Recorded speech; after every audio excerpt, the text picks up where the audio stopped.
Lain-lain ng rason sa mga deboto nga nung miapil sila sa traslasyon sa itong nga Nazareno. Apan, sila tanan, naglaom nga Magamit talaga. Oh!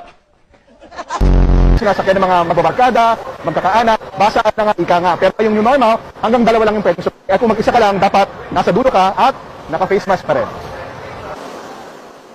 Pero nga, ito na po. Pasukin natin itong kanilang baby's room. Dito raw makikita yung, ilan nga sa mga drawing ng kanilang baby, maging ang kanilang mga laruan! Mga laruan!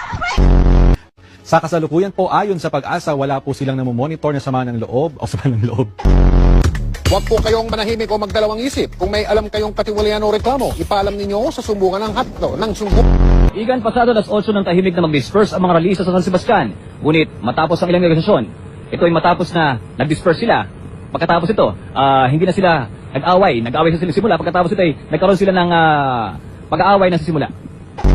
Mang Tani, so hanggang kailan ba tatagal itong mga pag-ulan natin? Matagal-tagal na rin, Mang Tani. May mga naninimaho na ng mga damit. Yes, Josie. Josie tuloy. Yung ating wind map, makikita natin yung tuloy-tuloy na paglakas ng hangin habagat.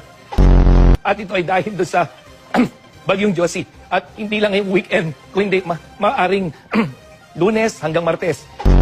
Mang Tani, sige, maraming salamat sa iyo. Baka kung ano pa matawag mo sa akin, maraming salamat. Galit na, galit na, panggawa ko, galit. Yung composition, kanina nakita natin yung pagdagsari ng mga tae. At nakakatuwa nga dito, Chi, kahit dito sa nakikita mo sa aking likuran, kahit hindi na nananawa yung mga tauhan ng simbahan dito, hindi sa physical distancing, yung mga tao na mismo ang tumatayo doon sa mga markings na nakalagay sa labas ng simbahan. At makikita natin na kahit nasa labas sila ng tindahan, nasa labas sila ng simbahan, ay makikita natin na hanggang sa ngayon, natutupad pa rin yung social distance. Yan na muna ang latest. Kung isla na nabuo ngayong taon.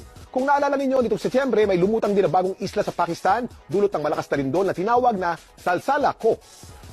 Walang nakatira sa islang ito sa Pakistan dahil nagbubuga po ito. Pinamantala ng mga kawataan. Siyempre, papahuli ba tayo sa rides? Isa ito sa pinakakinatatakutang rides dito sa Star City, mapabata man o matanda. Dito, halos 3 minuto ka pa iikutin sa ere. Yung kaligtasan, sigurado ka naman dahil sobrang higpit ng handbar. Pero yung tapang ko, hindi ko sigurado kung tatagal ng 3 minuto! Pataas ng pataas ang pag-ikot na tila mahihilo ka. Bakit ka tumilado?